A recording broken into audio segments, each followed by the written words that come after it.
Legendary Pokemon are the most powerful in the game, but over the years they have changed quite a bit. What used to be an exclusive group of 4 has now grown to a staggering 74 of them today, and almost all of them have their own lore and unique mechanics that make them special. And also, these two are bikes, which is kinda cool, I guess. Today though, we are going to be covering every single one of these Pokemon and talking about what makes them legendary. So, grab your Master Balls and let's get into it. As I said, Generation 1 gave us 4 legendary Pokemon, which includes our first trio, the legendary birds, Articuno, Zapdos, and Moltres. Each of these is vaguely based on different mythological birds from around the world, those being the Persian Huma, the Native American Thunderbird, and the Phoenix. These birds all share a naming scheme with their elements making up the first part of their name and Spanish numbers making up the latter, being Arctic and Uno, Zap and Dos, and Molten and Trace. Similarly, each of them is associated with manipulating the weather and their associated element in some way. Articuno can freeze the moisture in the air to create powerful blizzards, and saves people who are doomed on icy mountains. Zapdos can produce powerful storms when it flaps its wings, and can even store up power and become stronger if it is hit by lightning. And finally, Moltres brings early springs to any wintry land it visits. On top of that, if Moltres is injured, it will dive into a volcano and the lava will heal it. When it comes to stats, Articuno is definitely the most defensive, Zapdos is the fastest, and Moltres is also a Pokemon that you could choose to use if you want. And these Pokemon have also received a few different forms over the years. Firstly, in the Pokemon Adventure manga, the birds were fused together into Thuphizer, though they did end up splitting apart after they were defeated. These Pokemon also received shadow versions of themselves in Gale of Darkness, each of which had their own signature moves being Shadow Chill, Shadow Bolt, and Shadow Fire. Then in Galar, we saw something entirely new, regional variants to legendary Pokemon with the Galarian legendary bird trio. These 3 all have a brand new primary typing, as well as a new stat setup. Articuno becomes a special attacking psychic type, Zapdos becomes a physical attacking fighting type, and Moltres becomes a specially defensive dark type. Galarian Articuno's new design comes from a masquerade mask, and as the Pokédex explains, this version can cut through iron with feather-like blades made of psychic energy. It can also completely immobilize any opponents with its freezing glare. Galarian Zapdos has powerful legs strong enough to pulverize dump trucks and run at 180 miles per hour. This new design is largely based on Kiwis and Roadrunners, making it a genuinely unique feeling bird as we don't have too many Pokemon like this in the series. At least ones that you would want to use. Sorry, Dodrio. And lastly, we have Galarian Moltres, a drastic jump up on the terrifying scale, as this Pokemon's aura consumes the spirit of anything that it touches, leaving behind nothing but burnt shadows. Following the birds, we have Mewtwo, probably the most iconic legendary Pokemon of all time. After discovering Mew, Mr. Fuji attempted to clone it to create the most powerful Pokemon of all time by putting it through a series of brutal gene splicing experiments. The end result was Mewtwo. Though, notably, this story is a bit different between versions. In the uncut story of Mewtwo's origins, we see that Mr. Fuji was trying to clone his dead daughter Amber, and received funding from Team Rocket in exchange for making a superior clone of Mew. That said, this wasn't the only Mewtwo that was created from Mew's DNA, as we see an entirely separate Mewtwo in the Genesect movie, which was also made in this way. Similarly, in the Pokemon Adventures manga, Blaine uses the cells from his arm to complete Mewtwo, and the two share a link together. But regardless of how it was made, Mewtwo is a devastatingly powerful psychic Pokemon with a staggering 154 special attack stat, putting it 20 points ahead of anything else in the original games. But if that wasn't enough, in Gen 6, Mewtwo also received not 1, but 2 Mega Forms. Mega Mewtwo X has the unbelievable attack of 190, while Mega Mewtwo Y has a special attack of 194. Each of these forms has a base stat total of 780, making them the strongest Pokemon of all time alongside Mega Rayquaza, and only putting them behind Eternamax Eternatus, which is kinda cheating, so we don't have to count it. There are, of course, two other forms of Mewtwo which we see in other games. In Pokemon Go and the TCG, we have Armored Mewtwo, encasing him in a powerful technological suit of protective armor. And in Pokken Tournament, we got Shadow Mewtwo, a version corrupted by a Shadow Synergy Stone. And by activating its Synergy Burst, this Mewtwo can also Mega Evolve into Mega Shadow Mewtwo X, which might be one of the coolest Pokemon designs we've ever received. On to Generation 2, where we received 5 new legendaries. First is the 3 legendary beasts, Raikou, Entei, and Suicune. According to legend, about 150 years ago, a lightning bolt struck the Brass Tower in Ecruteak City, burning the tower to the ground. 3 unnamed Pokemon, who many people believe to be Jolteon, Flareon, and Vaporeon, were caught in that fire and died. Then, as the fire was extinguished by a sudden downpour, the legendary Pokemon Ho-Oh appeared. Moved by the tragedy, Ho-Oh revived the fallen Pokemon, transforming them into the legendary beasts. The typing of these Pokemon each represent a different part of that legend. Raikou is the lightning bolt, Entei is the fire, and Suicune is the rain that put that fire out. Similarly, each of their names also tie into these elements, with Raikou roughly translating to Thunder Lord, Entei being Flame Emperor, and Suicune being Water Monarch. At first, the people of Johto saw this resurrection as a miracle, but that awe soon turned to fear. Frightened by Ho-Oh's power over life and death, the townspeople grew angry and violent. Rather than fight back, Ho-Oh and the beasts disappeared into the wild, and the trio now roam the land waiting for a time where humans can be trusted again. In Pokemon Scarlet, a sketch artist from the Area Zero expedition, which took place 200 years ago, drew an imagined Pokemon based on sightings in the Great Crater. This Pokemon resembles all 3 of the legendary beasts, and may have been inspired by their paradox forms, those being Raging Bolt, Gouging Fire, and Walking Wake. Raikou, Entei, and Suicune are the first roaming legendary Pokemon in the series. After awakening them at the bottom of the burned tower in Ecruteak, the trio will escape and begin roaming around Johto, making them some of the most frustrating Pokemon to collect in the early games. That said, if you can catch them, they're all pretty powerful. Raikou is an electric type based on a tiger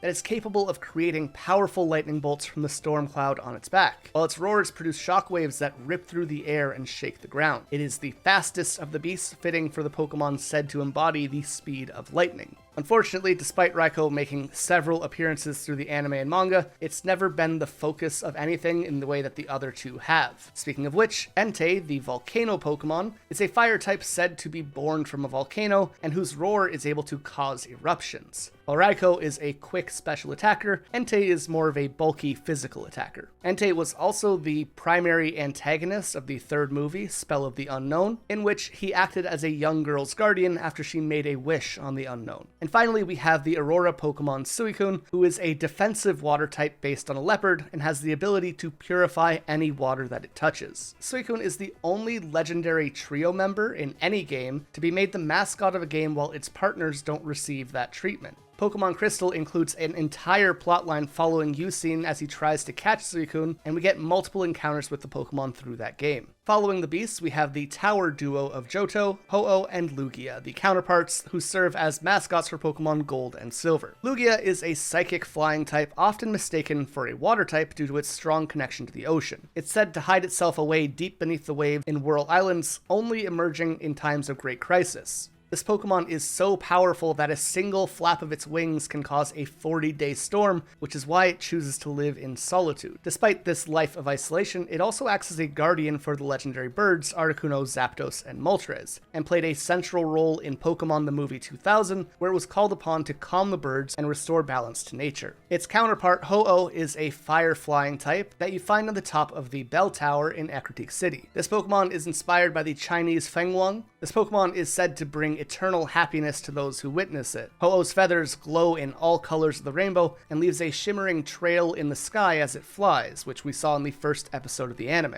These 2 are definitely the most defensive legendaries that we've seen in the series to this point, each having 154 in special defense and 106 in HP. However, Lugia is a bit faster and more physically defensive, while Ho-Oh leans into being offensive as well. Notably, Lugia is actually a cover legendary to another game aside from Silver and Soul Silver. It was also the mascot for Gale of Darkness, in which it was corrupted into Shadow Lugia by the Cypher organization. As for their names, Lugia comes from a mix of Deluge and Beluga, which definitely ties into that hiding away under the sea kind of theme, while Ho-Oh comes from the Japanese reading for the Chinese Fenghuang. Moving on to Gen 3, where we nearly double the amount of legendary Pokemon in the series as 8 more are introduced. We meet the legendary Titans, Regirock, Regice, and Registeel, a trio of golem-like Pokemon sealed away long ago and buried beneath Hoenn's landscape.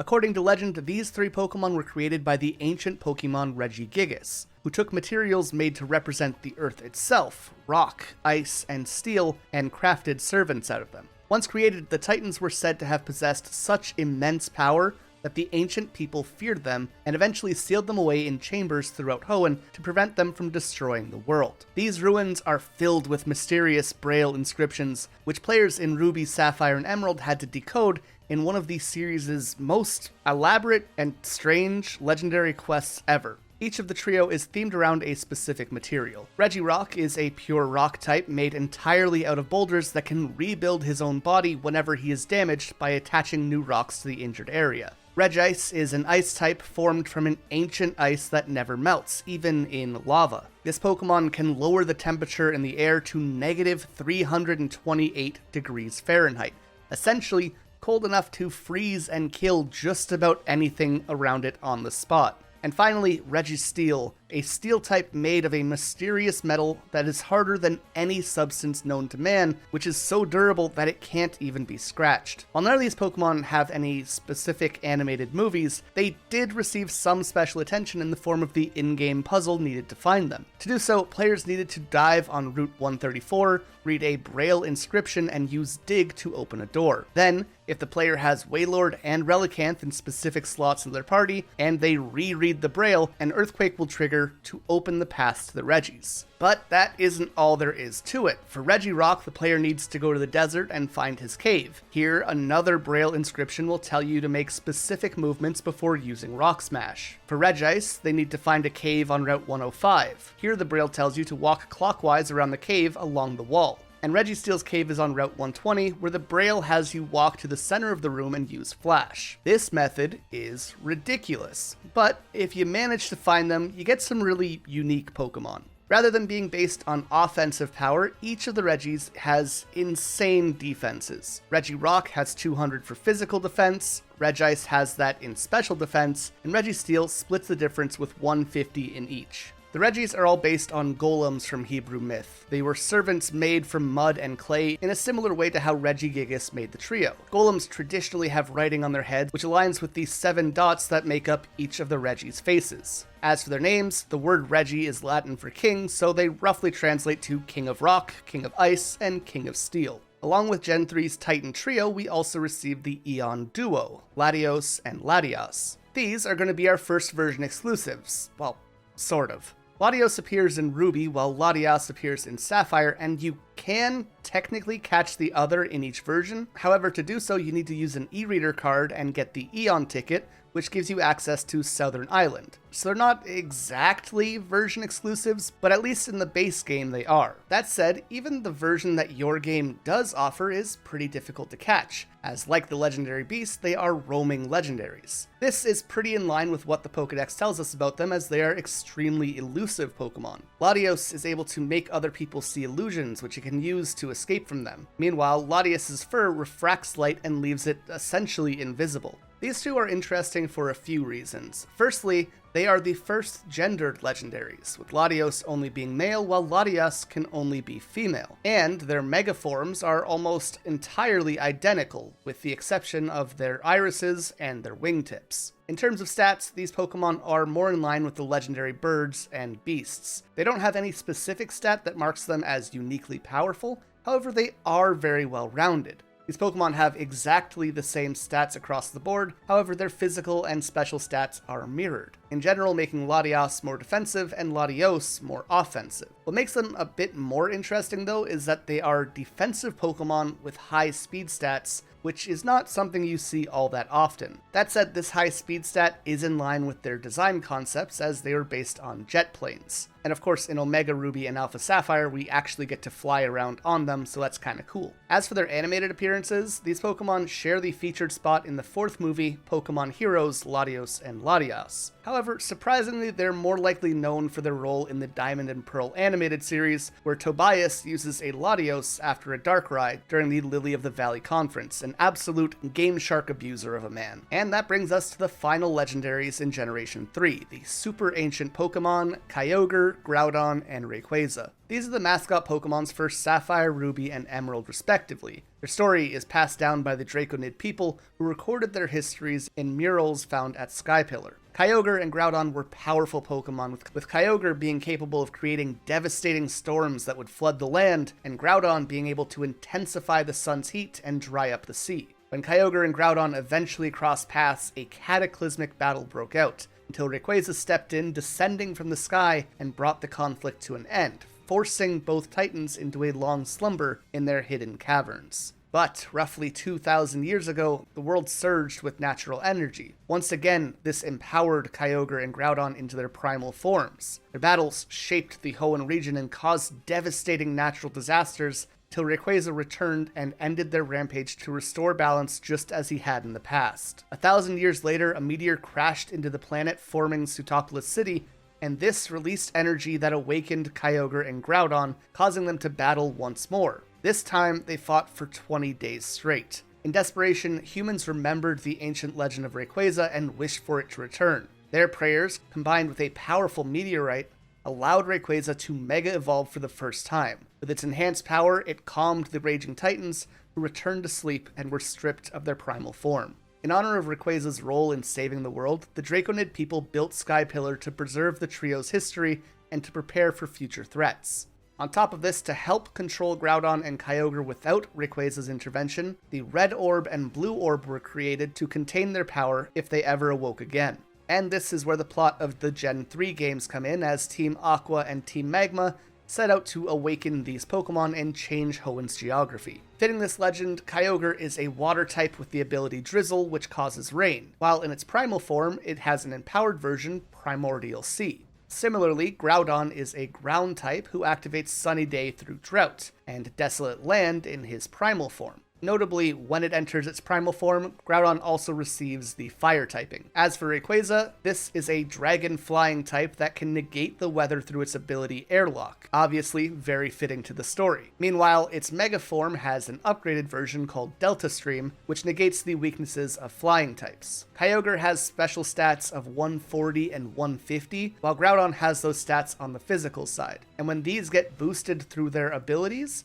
they can be devastatingly powerful. Then there's Rayquaza, who is a purely offensive monster with 150 in both of its attacking stats. In all three cases, these distinctions are boosted in their Mega and Primal forms. However, Kyogre and Groudon both get boosts in their lesser offensive stats, while Mega Ray also gets a boost to his speed instead. On to Generation 4 with another 9 legendary Pokemon. Firstly, the Lake Guardians, Uxie, Mesprit, and Azelf. These Pokemon were created by Arceus after it formed the universe and are said to embody the building blocks of human consciousness.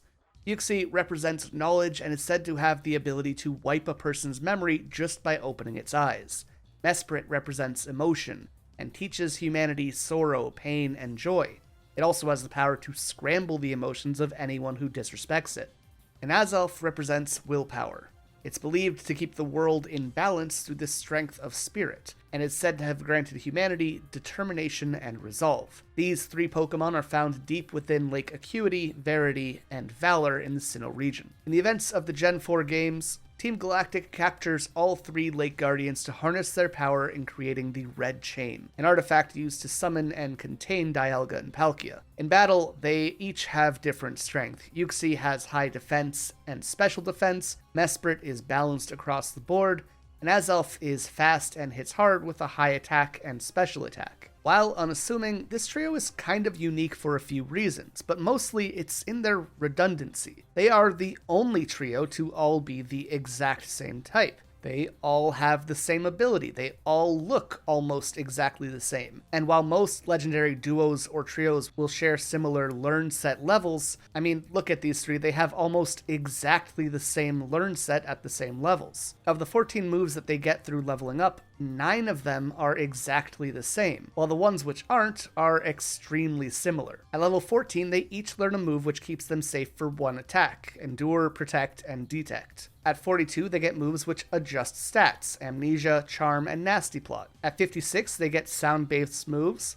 being Yawn, Flatter, and Uproar. At 70, they get moves with conditions: Flail, Copycat, and Last Resort. And finally, at 77, they each get a move which knocks themselves out, being Memento, Healing Wish, and Explosion. Their stats are also kind of unique, with their physical and special stats always being equal. Uxie has 75 for offenses and 130 for defenses. Mesprit has 105 across the board, and Azelf has 125 in offenses and 70 in defenses. This is an interesting idea where we essentially get 3 of the exact same Pokemon which you can get a defensive, offensive, or balanced version of. However, the execution ended up being a little bit lackluster. These Pokemon can also be connected to the 3 sacred treasures of Japan. The Yata no Kagami is a mirror that embodies wisdom, like Uxie. The Yasakani no Magatama represents benevolence and kindness, like Mesprit. And the Ame no Murakumo no Tsurugi is a sword that symbolizes valor, like Azelf. As for their names, each of them comes from the mythical spirit that they are based on: Uxie and Pixie, Mesprit and Spirit, and Azelf and Elf. Of course, the Lake Trio is also directly tied to the Pokemon of Myth. Not to be confused with mythical Pokemon, these are Dialga, Palkia, and Giratina. These Pokemon were created by Arceus to govern the fabric of the universe, with Dialga and Palkia controlling time and space respectively, while Giratina is given dominion over antimatter and the distortion world. Dialga is a steel dragon type and the mascot for Pokemon Diamond. It's said that time began moving the moment that Dialga was born. It can also warp, freeze, and travel through time at will. Palkia is a water dragon type and the mascot of Pokemon Pearl. It supposedly created space itself and has the power to distort dimensions. And then there's Giratina, the ghost dragon type mascot of Pokemon Platinum. It rules over the distortion world, a twisty, shadowy dimension that is opposite to our own. Giratina was supposedly banished there for its violent behavior. Each of these Pokemon can be transformed into alternate versions of themselves when they make contact with specific energy-filled crystals. For Dialga, this is the Adamant Crystal. For Palkia, it is the Lustrous Orb. These will allow the Pokemon to access their origin forms and reach their full potential. Despite this, neither form actually increases the Pokemon's stats, and instead only move 20 points from one category to another. For Dialga, that is 20 points into attack from its special defense. For Palkia, it loses 20 attack and gains 20 speed. Giratina, on the other hand, has its base form, the Altered form, which can be changed into its origin form with the Griseous Orb. When it does this, it loses 20 points from each of its defensive stats and gains them in its offensive ones. All of these Pokemon have fairly balanced stats in general, though Dialga and Palkia are more focused on special attack, while Giratina is instead an all-around bulky monster. Now, that said, Dialga also is a bit of a special case as it has a third form. In the Mystery Dungeon games, Explorers of Time and Darkness, we meet Primal Dialga. This berserk and aggressive form of Dialga is stronger than the normal one, but it lacks the typical ability to control time, though it can prevent other Pokemon like Celebi from using their own temporal abilities. As for their animated appearances, these ones are a bit of a special case, as they each are very relevant in the Sinnoh trilogy of movies, rather than having a single movie dedicated to them. In terms of design inspiration, Palkia and Dialga are likely inspired by the Shinto deities Izanami and Izanagi, who, according to legend, used a spear to create the first island. After placing it on a pillar, they went on to form the rest of the Japanese islands as well. This is why when we first find them, they are at the spear pillar. Each of these Pokemon are physically based on dinosaurs, in line with them being ancient beings. As for their origin forms, they each resemble their creator, Arceus. But they also take a bit of inspiration from myth, with Dialga looking like a Keelan, while Palkia looks like a centaur. Giratina, on the other hand, has a pretty different theme to it. It instead seems to pull a lot of references from fallen angels like the devil. For example, it has 6 claws on its wings, 6 golden spikes around its torso, and 6 legs. It was also banished to another world, just as Satan was banished to hell. Meanwhile, its origin human form comes from the Omukade, a giant centipede from Japanese myth that preys on dragons. Next, we have an extremely strange entry with Heatran, the Lava Dome Pokemon. This is the first legendary Pokemon to not be tied to any other Pokemon in any way. There is no duo,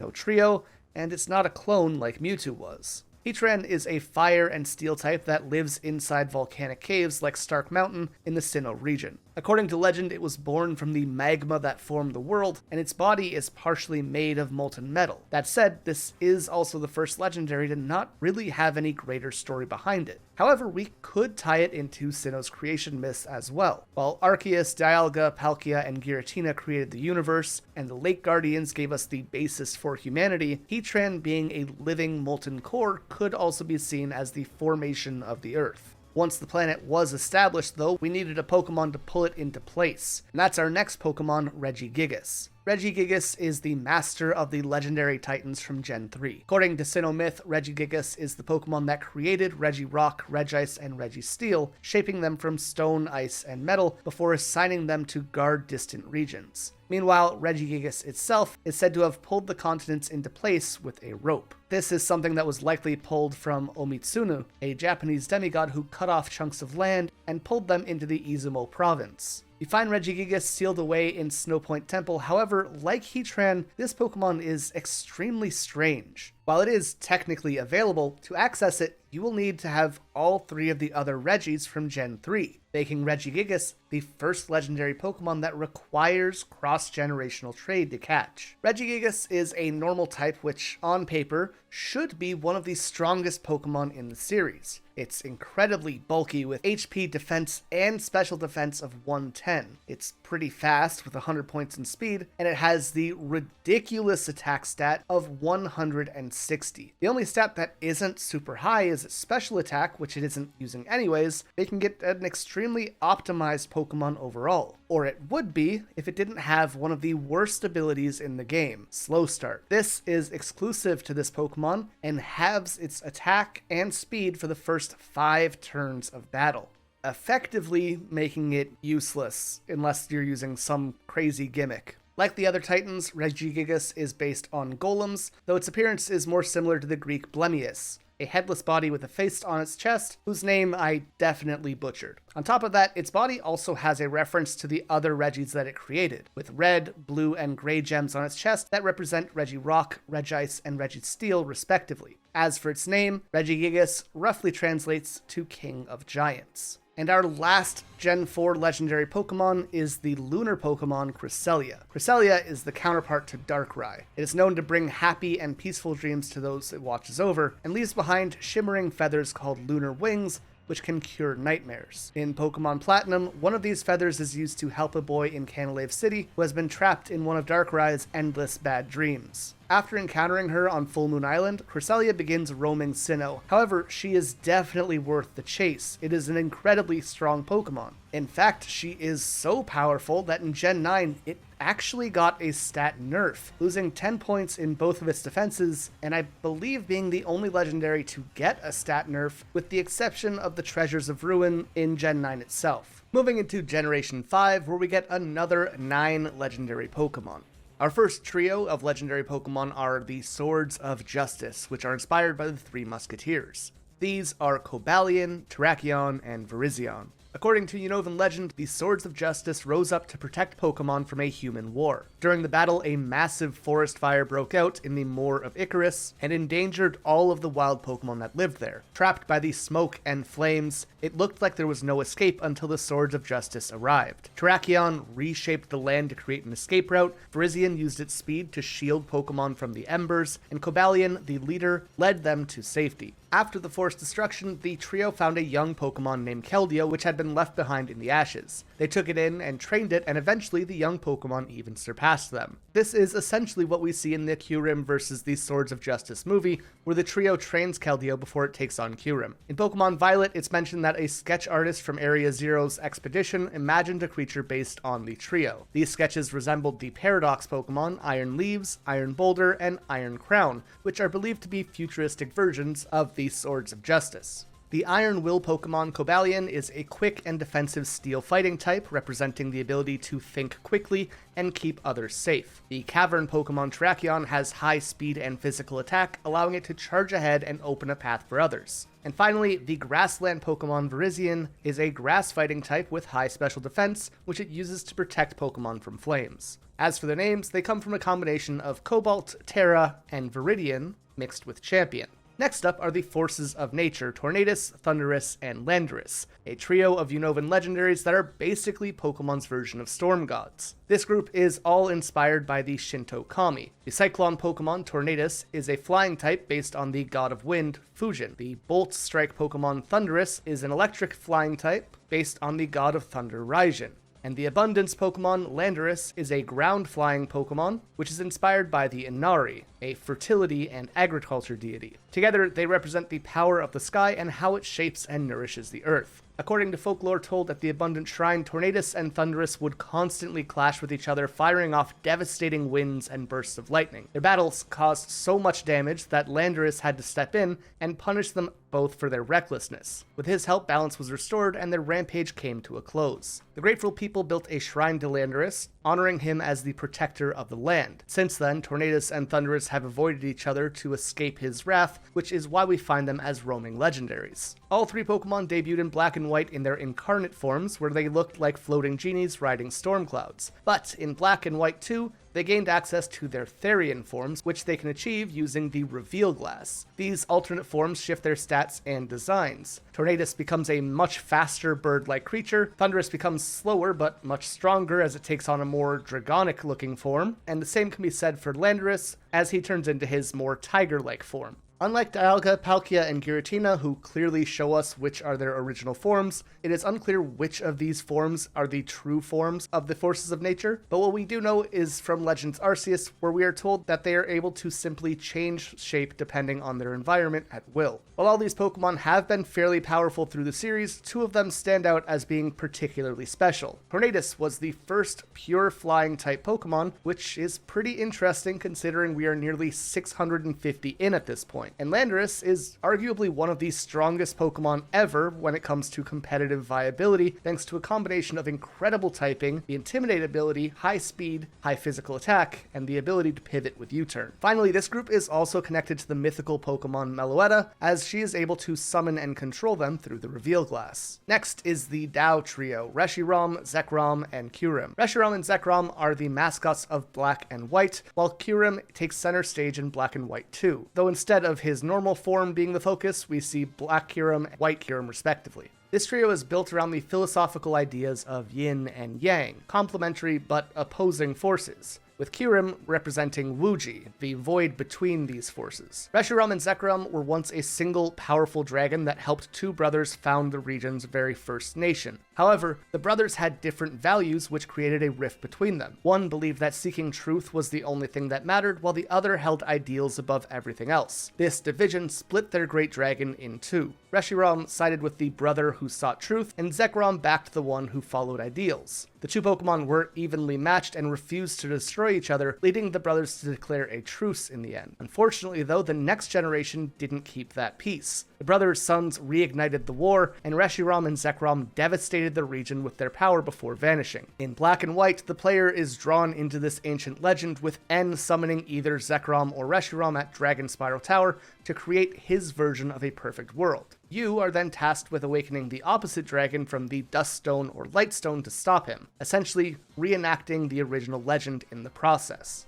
And then there is Kyurem, the third dragon, who was long believed to be unrelated, just a strange, icy Pokemon that crashed to Earth in a meteor and settled in the giant chasm. The town of Lacunosa even tells horror stories about it kidnapping and devouring people at night, which is why they all stay indoors after dark. But Black and White 2 flipped that script. One theory, supported by Professor Juniper, is that Kyurem isn't a meteor at all, but is actually the empty husk left behind when the original dragon split into Reshiram and Zekrom. This explains Kyurem's strange Pokedex entry, which describes it as being incomplete and waiting for a hero to fill in its missing parts with either truth or ideals. This eventually happens when, using the DNA splicers, as Kyurem can fuse with either dragon to access his full power, but never both, meaning that the original dragon, which was all three of these beings combined, is now gone forever. So, let's talk stats. Reshiram is a dragon fire type, while Zekrom is a dragon electric type. They have exactly the same stats across the board, with the exception that their physical and special stats are swapped.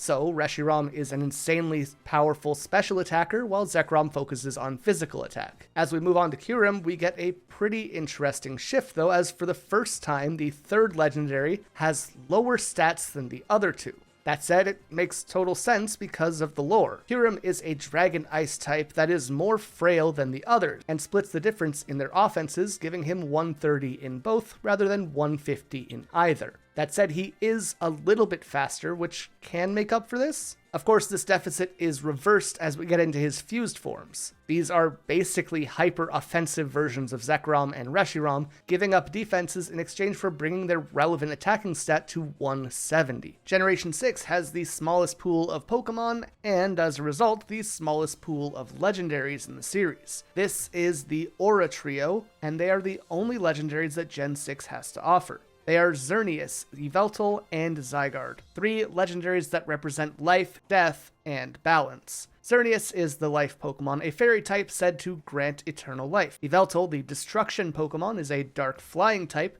that absorbs life energy when it spreads its wings. And Zygarde is the order Pokemon, a dragon ground type that exists to maintain balance between the other two. Notably, as the fairy type was introduced in Gen 6, Xerneas is the first fairy type legendary in the series. Those in Kalos believe that Xerneas and Yveltal are two of the most powerful forces in nature. Xerneas brings life while Yveltal takes it away. These Pokemon live for 1,000 years, and at the end of their lifespan, both will release their energy, Xerneas spreading life to everything nearby and becoming a dried up tree himself, while Yveltal drains all nearby life and becomes a cocoon, sleeping for another millennium. Zygarde plays the role of guardian and overseer, keeping an eye on both by splitting itself into cells and cores, which always keep watch. In Pokemon X, a man in Anistar City tells two tales of Xerneas. In one, 800 years ago, Xerneas released its energy across Kalos, giving life to humanity, Pokemon, and even spawning a vast forest. In the other story, he appeared during a war 3,000 years ago and rescued all the Pokemon that had been wounded. After giving up its energy, it becomes a dormant tree and vanishes into a forest. Meanwhile, in Pokemon Y, a different version is told. 800 years ago, Yveltal spreads its wings and casts darkness over the region. One by one, people and Pokemon begin to die as Yveltal absorbs their life energy. After letting out a final cry, this legendary disappeared. Another story claims that Yveltal appeared during the same war 3,000 years ago and drained the life of countless beings. When it finished collecting energy, it retreated into a cocoon deep in the mountains, where it rested until it was needed or disturbed again. In line with the idea of life and death being equally powerful forces, both Xerneas and Yveltal have exactly the same stat spread across the board. The only thing that separates them is their typing and their learn set, something which is a definite first for legendary duos. Zygarde, on the other hand, remains to be an extremely unique Pokemon that takes many different forms. It can split into small cells and cores, each with their own sense of self. These cells spread across the land and can even turn invisible as they keep watch, while the cores communicate with them telepathically and essentially keep control over all of them. When a core calls the cells and combines with 10% of the total Zygarde cells, it will enter the 10% form, taking on a dog-like shape. This form is very quick, but also extremely frail. When half the cells gather, Zygarde enters its 50% form, taking on a large serpentine body. Despite only being half of his cells, this Pokemon is extremely powerful and can summon massive roots to attack its enemies. The 50% form is much slower, but way more durable than its 10% counterpart. And finally, when all of Zygarde's cells combine, it enters its 100% form, a hulking humanoid body with wing-like tendrils that reach out from its shoulders. Its tail and wings each have their own core which control them independently and can take on whichever shape they might need at any given time. At 100%, Zygarde has an HP stat of 216, making it the highest in the series to this point, with the exception of Chansey and Blissey. And notably, those Pokemon traded all of their physical stats to justify their high health. However, Zygarde 100% doesn't really have any drawbacks. While he doesn't have any truly exceptional stats aside from his health, it is pretty above average across the board and can still hit pretty hard as he has an attack of 120. His trio draws inspiration from Norse mythology. Xerneas seems to combine the 4 stags of Norse myth with Yggdrasil, the world tree. Yveltal pulls inspiration from Hraesvelgr, the eagle that sits at the end of the world. As for Zygarde, it pulls inspiration from the 3 children of Loki, 10% being Fenrir, 50% being Jormungandr, and 100% being Hel. While Gen 6 had the smallest group of legendaries so far, Gen 7 has the biggest, adding 11 new ones to the mix and bringing our total to 49 at this point, meaning more than 20% of all legendaries came out in Gen 7 by the time these games were released. That said, our first group was created from the Beast Killer project. They are extremely interesting as they are the first legendary Pokemon to have an evolutionary chain, with type Null evolving into Silvally with high friendship. These 2 synthetic Pokemon were the result of a top secret project in the Alola region called the Beast Killer Project, designed with the goal of creating a weapon capable of taking down Ultra Beasts. Using data from ancient myths, specifically research gathered at Canalave Library in Sinnoh, the Aether Foundation attempted to recreate a Pokemon that could match any threat by adapting to all 18 types. The results of this prototype were called Type Full, and they were equipped with something called the RKS system. This allowed them to change their type using special items called memories. In theory, it made them the perfect countermeasure to the unpredictable Ultra Beasts. 3 Type Fulls were originally created, known by serial numbers 01, 02, and 03. Unfortunately, all of them rejected the RKS system during testing and went berserk, unable to handle the power that they were designed to control. Without the Aether President's knowledge, Faba built control masks to suppress their outbursts, but even that wasn't enough. As a result, all 3 of them were placed into cryogenic stasis and reclassified as Type Null, a name reflecting their failure. One of these was later stolen by Gladian, who raised and bonded with it. Eventually, through their partnership and trust, Type Null evolved into Silvally, restoring the RKS functionality and achieving the ideal that its creator originally hoped for. Interestingly, a 4th model of Type Full was later created in Galar, using stolen Beast Killer project data. This one appears in Sword and Shield, and is given to the player by Macrocosmos, showing that the project's influence didn't stop in Alola. As what is essentially a failed attempt to recreate Arceus,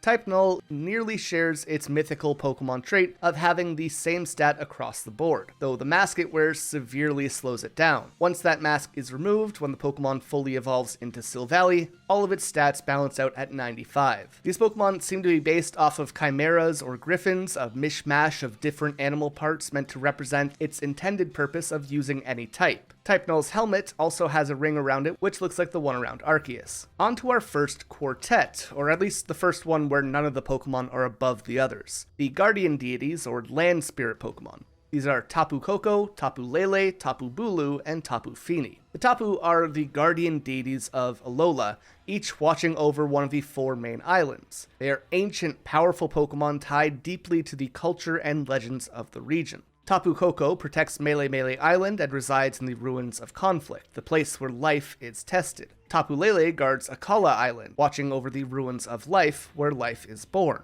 Tapu Bulu protects Ula Ula Island, living in the ruins of abundance where life grows.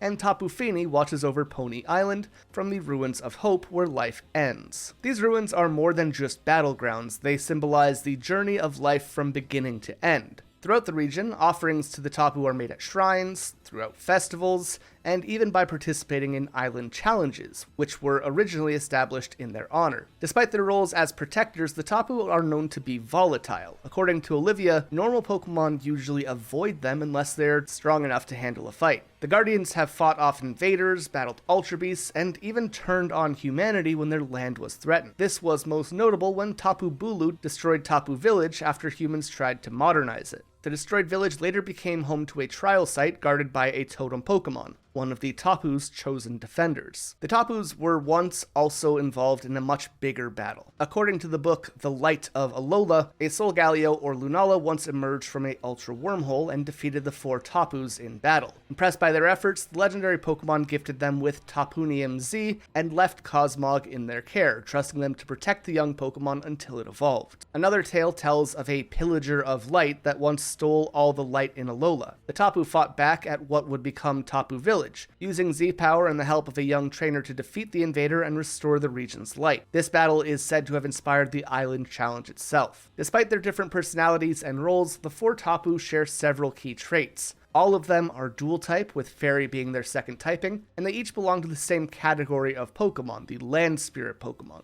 Each Tapu also creates terrain upon entering a battle with their signature Surge abilities. These boost moves or provide support tied to their primary typing: Electric Terrain for Tapu Koko, Psychic Terrain for Tapu Lele, and Grassy Terrain for Tapu Bulu. Interestingly though, Tapu Fini breaks this pattern slightly using Misty Terrain, which matches Fairy typing, as opposed to her normal Water typing. Visually, each Tapu has a unique shell that folds up like a totem-like face, hiding their true form. These closed shell states resemble animals. Tapu Koko looks like a rooster, Tapu Lele a butterfly, Tapu Bulu a bull, and Tapu Fini a swordfish. Each Tapu has the same distribution of stats, though the numbers line up in different ways. Most notably, each has a stat of 130 and 115. For Tapu Koko, this makes him a fast physical attacker. Tapu Lele has high special stats, Tapu Bulu has high physical stats, and Tapu Fini is more defensive. And onto our last group in Gen 7, the Light Trio: Solgaleo, Lunala, and Necrozma. A trio of interdimensional legendary Pokemon tied to light, ultra space, and the origin of Z-moves. Solgaleo, the mascot Pokemon for Pokemon Sun, is known as the beast that devours the sun, while Lunala, from Pokemon Moon, is its lunar counterpart as the beast that calls the moon. Both are the evolved forms of Cosmog and Cosmoem, and despite being referred to as male and female in the Pokedex, their genders are officially unknown in-game. Like Silvally, these are another set of legendaries that evolve. In fact, it's our first set to have 3 stages and to be a split evolution. And that's pretty interesting, especially considering that its first stage, Cosmog, has a base stat total of 200, making it tied for the 11th weakest Pokemon of all time. This entire line are psychic types, but Solgaleo picks up the steel typing and solid physical stats, while Lunala gets the ghost typing and equally strong special stats. And each of them has a very respectable HP of 137. According to legend, Solgaleo and Lunala emerged in ancient Alola from an ultra wormhole, and when they did, they were worshipped by the island's kings. The guardian deities originally fought them and lost, but they did earn their respect and received the Tapunium Z as a gift. The legendaries then created Cosmog as an heir and tasked the Tapus with protecting them until they matured. In return, the people of Alola crafted the Sun and Moon flutes, which can be played at the altar of the Sun or the altar of the Moon to summon Solgaleo or Lunala back from Ultra Space. But of course, there is a third member in this trio, Necrozma. Once known as the Blinding Light, Necrozma was the original source of all light in Ultra Space and Alola. At first, it shared this light freely, which gave rise to Z-moves and the aura surrounding totem Pokemon. But when the people of Ultra Megalopolis tried to control and harvest Necrozma's light, they shattered its body, leaving it in constant pain. In this broken form, it fell into madness, stealing the light from everything it could find. The originator of light had become the pillager of light. Like Kyurem, Necrozma is actually weaker than its counterparts. However, this time it's by a whopping 80-point drop, but it doesn't stay like that. If Necrozma can steal the light from Solgaleo or Lunala, it will fuse with them to become its either Duskmane or Dawnwing form respectively. These fusion forms are terrifyingly powerful, gaining the Steel or Ghost typing and bringing it up to par with the others, but hyper-focusing on its offensive stats in exchange for speed. But that's not all. With the help of Ultra Necrosium Z, Necrozma can undergo Ultra Burst and become a Psychic Dragon-type Ultra Necrozma, regaining its original Radiant form and jumping up to a base stat total of 754, making it even stronger than Arceus. Sure, this thing isn't exactly bulky, but it has decent defenses, but where it shines is its 129 speed and 167 in both offensives. In Ultra Sun and Moon, this version of Necrozma is the final boss, and it's one of the hardest legendary fights in the entire series. Solgaleo and Lunala are said to chase Necrozma across Ultra Space whenever it steals light, and as they do, it creates the cosmic cycle of pursuit and confrontation. In Alola's history, Necrozma once invaded and plunged its region into darkness, forcing the guardian deities and the light duo to join forces to stop it. After absorbing one of them and becoming a fused monster, Necrozma was only defeated when a trainer, with the help of the Tapu and Z crystals, restored balance. And that brings us to the Gen 7 games, where a Cosmog named Nebby evolves into Solgaleo or Lunala, depending on your version, and the player is once again caught in the middle of this eternal conflict. On to Generation 8, once again adding another 11 legendaries, bringing us to 60. However, only 3 of these new additions were included in the base game. On top of that, we already covered 3 of them with the Galarian variants of Articuno, Zapdos, and Moltres. Firstly, the legendary heroes of Galar, Zacian and Zamazenta, the cover legendaries of Pokemon Sword and Shield. These Pokemon are said to have saved Galar from a terrible threat in ancient times, and their legend was passed down for generations. Though in classic Pokemon fashion, most people forgot about the details, and it was boiled down to a statue and a bedtime story. According to the myths, when the darkest day plunged Galar into chaos, Zacian and Zamazenta appeared and defeated Eternatus, the source of the disaster. They were then dubbed the Hero of Sword and the Hero of Shield, and were later put to rest in the Slumbering Weald, where their true forms were lost to time. In the modern day, they're rediscovered by the player and Hop during the events of Sword and Shield, as the region is once again threatened by excessive Dynamax energy. Zacian is normally a pure fairy type, but if given the Rusted Sword, will enter its crowned sword form, becoming a fairy steel type. It's incredibly fast at 148 speed, and hits like a truck with 170 attack. And if that wasn't enough, its ability Intrepid Sword boosts its attack even further as it enters battle. Zamazenta, on the other hand, becomes a fighting steel type in its crowned shield form after being given the Rusted Shield. Rather than offense, Zamazenta gets a 30-point boost to each defensive stat, though it does lose a bit of speed in the process. Similar to Zacian's Intrepid Sword, Zamazenta has the ability Dauntless Shield, which raises its defense when it enters battle. Fitting to the England theme of Galar, Zacian pulls inspiration from King Arthur's sword Excalibur, while Zamazenta is his shield, this word, which I'm not going to try and pronounce. The two also fit into the Chinese folktale of a salesman selling an unstoppable spear and an impenetrable shield. Now, if Zacian and Zamazenta are the heroes of Galar's legend, then Eternatus is the villain. The gigantic Pokemon, Eternatus, is the true source of the Darkest Day. It's an alien that crash-landed on Galar 20,000 years ago inside a giant meteor. Unlike most legendary Pokemon, it's not tied to any mythical creature or any form of balance. It is instead more like a cosmic parasite. Eternatus is a poison dragon type, powered by Galar particles, the same energy that causes Dynamaxing. In fact, Eternatus is the reason Dynamax exists. The energy it emitted after crash landing into the planet radiates through Galar, altering the region's environment and giving rise to the Dynamax phenomenon, max raid battles, and power spots used in stadiums. During the climax of Sword and Shield, Chairman Rose tries to use Eternatus to provide infinite energy to Galar, and in doing so, he triggers the second Darkest Day. The player, Hop, and the newly awakened Zacian and Zamazenta confront Eternatus at the energy plant, where it reveals its Eternamax form, a corrupted, towering kaiju version of itself that is so powerful you can't even catch it. The battle ends with you using the legendary wolves to purify the energy and finally capture this Pokemon. In gameplay terms, Eternatus has a couple standout traits.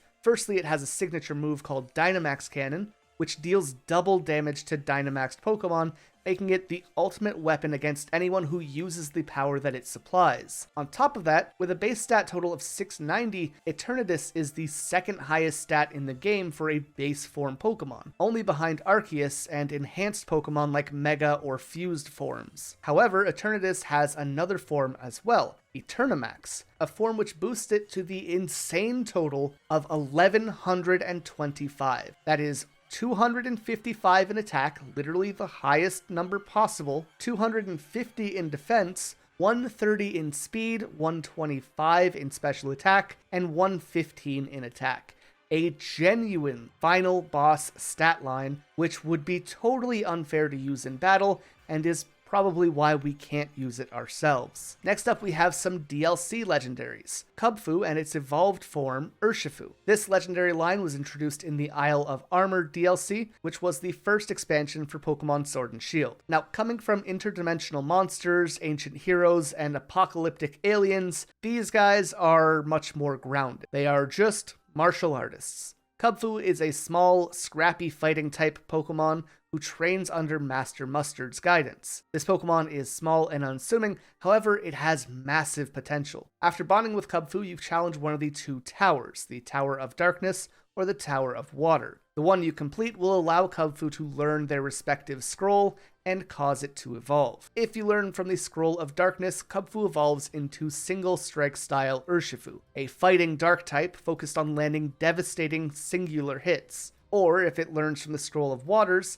it evolves into Rapid Strike style Urshifu, a fighting water type that attacks with fluid combo attacks. While these two forms have different typings, they are, in a way, unique as they have exactly the same stat distribution, which is not something you might expect at this point in the series for a split evolution like this. Aside from their typing though, these Pokemon also differ in their learn set, and more importantly in their signature moves Wicked Blow and Surging Strike, respectively. Each of these moves demonstrates Urshifu's expertise as they always crit. However, Wicked Blow is one big hit, while Surging Strike is 3 small ones. On top of that, each of these forms also has their own Gigantamax form, and their signature moves have their own charged attacks that coincide with its transformation as well. G-Max One Blow, and G-Max Rapid Flow. The following DLC, Crown Tundra, gave us more legendaries, with the first being additions to the legendary titans. Those are Regieleki and Regidrago. According to lore, Regieleki was made from the purest electrical energy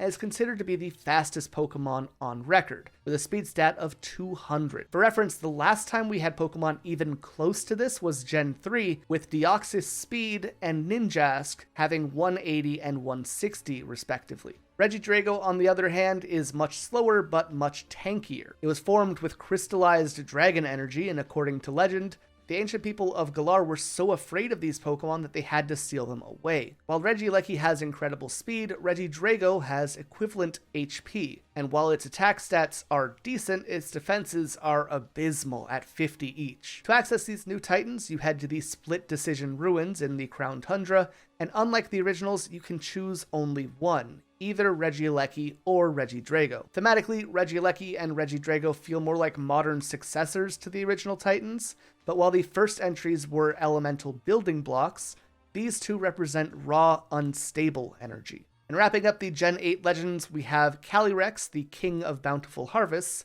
and his two steed Pokemon, Glastrier and Spectrier. Calyrex is a small, psychic grass-type Pokemon with an oversized brain flower and a constant third-person speaking habit. Despite its funny appearance, it's considered an incredibly wise and ancient Pokemon. According to legend, Calyrex once ruled over the entire Crown Tundra, and even the wildest Pokemon bowed before it. But over time, faith in his legend faded, and without that belief, it was reduced to a fragment of its former self. And that's where Glastrier and Spectrier come in. As I mentioned, these are Calyrex's legendary speed, but like the Regis, you can only choose one during your playthrough. Glastrier is an ice-type horse known for its overwhelming strength and physical bulk. It is the embodiment of raw, stubborn power. Spectrier is a ghost-type Pokemon that is the opposite. He is fast but frail, and said to steal the life force of anything that it passes by. Once you've reunited Calyrex with one of its chosen steeds, it fuses with them using the Reins of Unity, becoming either Ice Rider Calyrex or Shadow Rider Calyrex. While the normal Calyrex is pretty unassuming, 100 in health and 80 in everything else, these forms get crazy stat buffs. Ice Rider more than doubles his attack and nearly doubles his defenses, though it does become quite a bit slower. And as for Shadow Rider, it has a huge spike to its special attack and speed, though it becomes much more frail. Next, we have a Pokemon not introduced in one of the normal main series games. In Legends Arceus, we have a new force of nature, the fairy flying type Enamorus. Unlike its counterparts, who represent destructive natural forces like wind and lightning, Enamorus is associated with spring, love, and renewal. According to Legends of Hisui, Enamorus and Landorus arrived in the region together at the end of winter, bringing the start of the new planting season. As a result, Enamorus was revered as the goddess of spring and fertility, and honored for bringing new life to the land. Now, suddenly the trio of two violent Pokemon and one peaceful one watching over them has been transformed into a balance between destruction and creation. Like the other members of the group, Enamorus has both a genie-like incarnate form and an animal-like Therian form. In her case, this animal looks like a turtle with a snake for a shell. Enamorus Incarnate is a fairly fast and offensive Pokemon, but in her Therian form she trades more than half of her speed in exchange for a huge boost to her defenses, while retaining all of her damage. Now on to Gen 9 with our final 11 legendary Pokemon. Our first group here are the Treasures of Ruin, a quartet of Dark-type legendaries sealed away for their dangerous powers. Unlike many legendary groups that protect their region, these four are the results of cursed objects born from human emotions like resentment, greed, and despair. Each of them is tied to an ancient artifact, and together they represent a darker side to Paldea's history. These Pokemon were so dangerous that they needed to be sealed away in Paldean shrines, each locked behind stakes scattered across the region. Wuqian is a dark grass-type Pokemon said to have been formed from the hatred of a man who wrote down the evil deeds of a king. Wuqian is able to drain the life from plants around it to such an extent that it can wither an entire forest in an instant. As for its appearance, it looks like an overgrown snail made from tablets and trailing moss. In battle, it is slow but sturdy and acts as a special tank with the ability Tablets of Ruin, which lowers the attacks of all other Pokemon on the field. Qianpao is a dark ice type that was born from the anger of those who perished in war, condensed into a pair of cursed ceremonial swords. These blades took the form of fangs within the body of a snow leopard-like Pokemon. Qianpao is fast and aggressive and has the ability Sword of Ruin, which lowers the defense of all other Pokemon on the battlefield. Tinglu is a dark ground-type Pokemon that emerged from a ritual vessel used to hold disaster and sorrow. Overwhelmed by the grief and trauma poured into it over the ages, the vessel broke and gave birth to Tinglu, a moose-like Pokemon with a giant broken bowl on its head. It has solid physical defense, supported by a massive HP stat, making it really hard to take down, and this is only heightened as you consider its ability Vessel of Ruin, lowering special attack for all Pokemon. And finally, Chi-Yu, the smallest of the group, is a dark fire type, created from the envy and greed surrounding a string of priceless beads.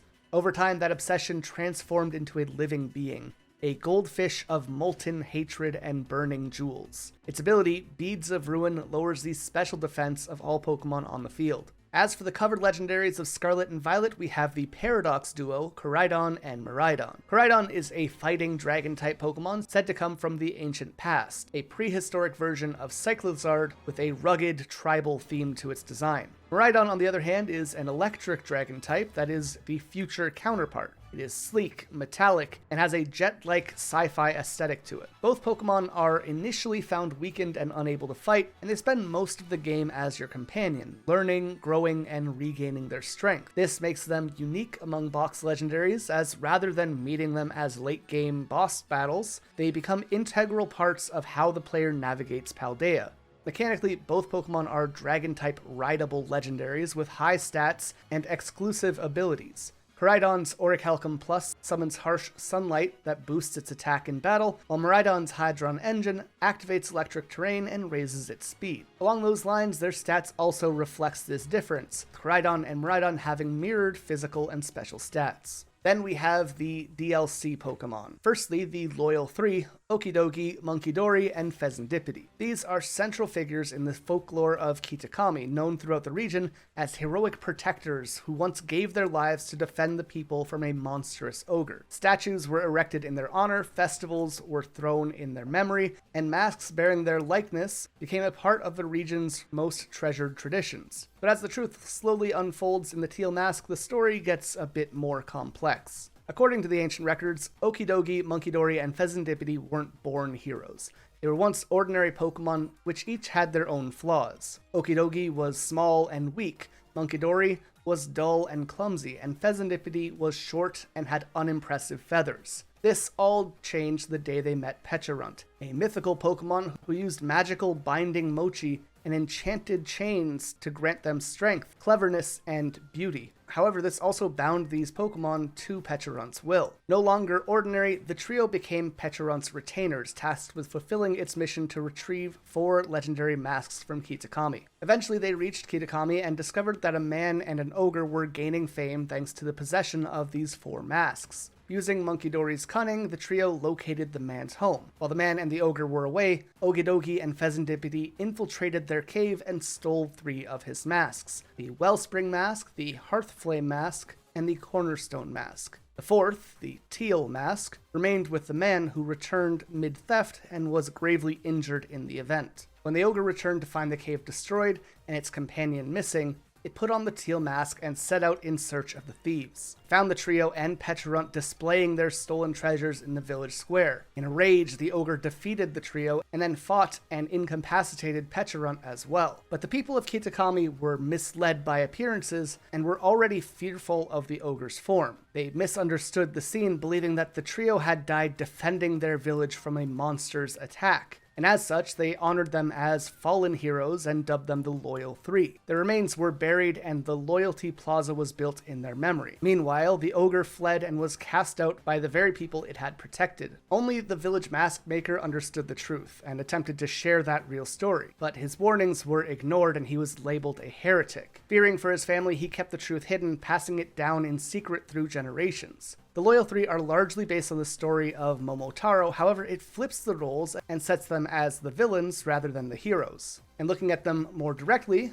Okidoki is a poison fighting type with strong physical stats, Monkidori is a quick special attacking poison psychic type, and Pheasantipede is a poison fairy type that is specially defensive. As for the ogre in the story, Ogerpon is a grass type that takes on the typing of the mask that it wears. In the teal mask, the player reconnects Ogerpon with the masks that were taken from it, each of these granting unique changes when this Pokemon terastallizes. The teal mask, the one that the Loyal Three never ended up taking from him, is Ogerpon's base form. When terastallizing, it gives him a boost to his speed. The Wellspring mask makes him a grass water type and boosts his special defense. The Hearthflame mask turns him into a grass fire type and boosts his attack, and finally, the Cornerstone mask makes him a grass rock type and boosts his defense. While the Loyal Three were based on the heroes of Momotaro, Ogerpon is instead inspired by the Oni of Onigashima. And our newest and final legendary Pokemon is Terapagos. Terapagos is the mystery at the heart of the Indigo Disc DLC. It is the legendary Pokemon tied to the origins of terrestrialization and possibly the source of all Terra energy in the Paldea region. Terapagos is known as the hidden treasure of Area Zero. Its energy flows throughout the Great Crater of Paldea, affecting both the land and the Pokemon that live there. It is the source of Terra crystals, Terra types, and even Paradox Pokemon. Terapagos is an ancient being of balance, acting as a guardian to the power that humans have only recently begun to understand. Its energy is what powers the time machine used to summon Paradox Pokemon, and its existence is what caused Sada and Turo's descent into obsession. Physically, Terapagos resembles a turtle covered in glowing gem-like hexagons, and along with its name, this is clearly a reference to the sea turtles of the Galapagos Islands that Charles Darwin studied and led to the theory of evolution. In its normal form, Terapagos is a normal type that is small, docile, and relatively unassuming. But when it enters battle, it uses its Terra Shift ability to become much stronger and more defensive by transforming into its terrestrial form. But that's not all. By terastallizing, it enters its stellar form, once again gaining more special attack as well as nearly doubling its health pool. Not only that, but this form comes with the Terraform Zero ability, which eliminates all weather and terrain. And with that, we have covered every legendary Pokemon from ancient gods to misunderstood creatures, to cosmic threats to corrupted folklore. These Pokemon have shaped entire regions, rewritten history, and in many cases are the subject of mythology itself. But this isn't the full story, not yet, because beyond the legendaries lie the mythical Pokemon. Rarer and more exclusive, but just as powerful. So if you want to deep dive into those secret legends, let us know in the comments and subscribe so you don't miss that follow-up. You can also check out our video on every experiment in Lilo and Stitch, or our deep dive into the Devil May Cry series. With all that being said, thank you all so much for watching, and we will see you in the next one.